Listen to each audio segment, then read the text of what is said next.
दादी की पहली सैलरी। विनोद ड्राइंग रूम में बैठकर टीवी देख रहा था। मनीषा और सरला देवी दोनों किचन में थे। मनीषा बर्तन मांज रही थी और सरला देवी सुबह के नाश्ते की तैयारी में लगी थी। 9 साल की पिंकी स्कूल जाने की तैयारी कर रही थी। विनोद ने ड्राइंग रूम से ही ऊंची आवाज में कहा, मनीषा, तुम्हारा पगार आ गया है? अगर आ गया है तो इस महीने की ईएमआई तुम भर देना। मेरी सैलरी आने को अभी वक्त लगेगा। मनीषा ने किचन से ही सहमति जताई। जी जरूर भर दूंगी। इस बातचीत से पिंकी के कान खड़े हो गए, क्योंकि कल ही तो उसके स्कूल में सैलरी के बारे में सबको समझाया गया था, जिसमें बताया गया था कि हर काम के लिए एक निश्चित रकम मिलती है, जिसे सैलरी कहते हैं। इस बात की याद आते ही वह तुरंत किचन में दौड़ी। उसको ऐसे अचानक तोड़ते देख विनोद भी उसके पीछे पीछे गया। पिंकी ने अपनी दादी के पास जाकर उनसे पूछा, दादी, आपको सैलरी नहीं मिलती है क्या? विनोद और मनीषा एक दूसरे की तरफ देखकर मंद मंद मुस्कुराए।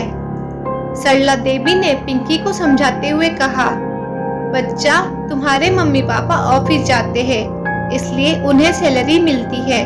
मैं तो घर पर ही रहती हूँ ना, इसलिए मुझे सैलरी नहीं मिलती।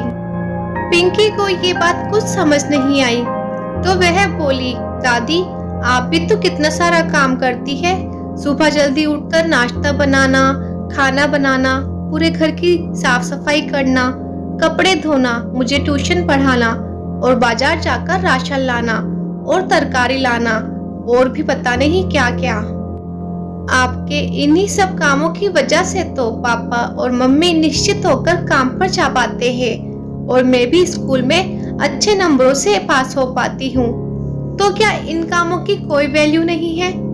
पिंकी की बातें सुनकर कुछ पलों के लिए सब शांत हो गए। 9 साल की एक छोटी सी बच्ची जो सोच रही थी वे गलत नहीं था। विनोद और मनीषा के पास इसका कोई जवाब नहीं था, मगर सरला देवी के पास था। वह बोली, किसने कहा मुझे सैलरी नहीं मिलती? मुझे पैसों के रूप में, कागजों के रूप में सैलरी नहीं मिलती, लेकिन मुझे जिस रूप में सैलरी मिलती है उसकी कीमत कोई आंक ही नहीं सकता। मैं घर की जिम्मेदारी संभालती हूँ तो मुझे तुम्हारी मम्मी एक दोस्त के रूप में मदद करती है। तुम्हारी मम्मी की दोस्ती मेरे लिए एक सैलरी है। मुझे पैसों की जरूरत होती है और मैं तुम्हारे पापा को बोलती हूँ तो बिना ये जाने कि मैं उनका क्या करूँगी, वह मुझे झट से पैसे निकाल कर दे देते हैं। तुम्हारे पापा का ये विश्वास मेरी सैलरी है, और तुम जो मुझे इतना प्यार करती हो, मेरे बारे में इतना सोचती हो, वे तो मेरा बोनस है। अब बताओ, क्या मुझे किसी चीज से कम सैलरी मिलती है? दादी की बातें सुन पिंकी खुश होकर दादी के गले से लगते हुए बोली, अरे वाह दादी, आप तो बहुत अमीर है। सबके चेहरों पर बड़ी मुस्कान आ गई। मनीषा सरला देवी के पास आई, उनका हाथ पकड़कर बोली, मम्मी जी, हमने कभी भी इस बारे में सोचा ही नहीं, लेकिन आपको कभी इस बारे में विचार नहीं आता कि आपको भी सैलरी मिलनी चाहिए? कभी कभार, वह भी जब तुम लोगों को कुछ खरीद कर देना होता है, तब थोड़ा सा बुरा लगता है, सरला देवी ने हिचकिचाते हुए कहा। पिंकी बीच में ही बोल पड़ी, तभी तो मैं आपसे कह रही थी दादी, आप ट्यूशन शुरू कर दीजिए। विनोद और मनीषा सरला देवी की तरफ देखने लगे। ये क्या माजरा है मम्मी? विनोद ने पूछा। अरे कुछ नहीं बेटा, ये पिंकी तो बस बातें बनाती है। सरला देवी ने बात को टालने की कोशिश की। नहीं पापा, मैं आपको पूरी बात बताती हूँ। मेरी फ्रेंड रिंकू है ना, उसकी मम्मी एक बार मुझसे पूछ रही थी कि तुम हमेशा क्लास में अव्वल आती हो, हर विषय में अच्छे मार्क्स आते हैं, तुम कौन सी ट्यूशन क्लास से ट्यूशन लेती हो? मुझे भी बताओ, ताकि रिंकू को भी वहीं भेज सकूं। जब मैंने उनसे कहा कि मुझे तो मेरी दादी ही पढ़ाती है, तो उन्हें बहुत आश्चर्य हुआ।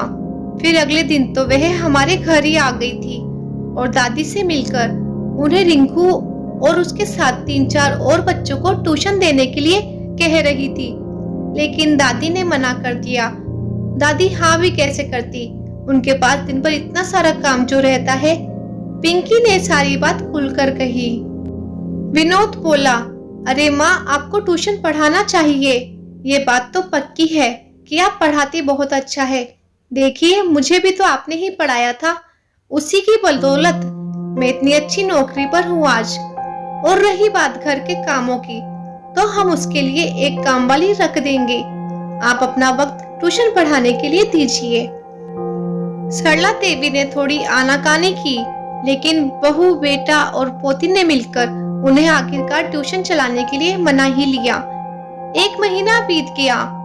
सरला देवी ने उनके बहू, बेटे और पोती को एक अच्छे रेस्टोरेंट में अपने पैसों से खाना खिलाया। उस दिन सरला देवी की आंखों में रिश्तों की कमाई के साथ अपनी पहली कमाई की खुशी और संतोष चमक रहा था।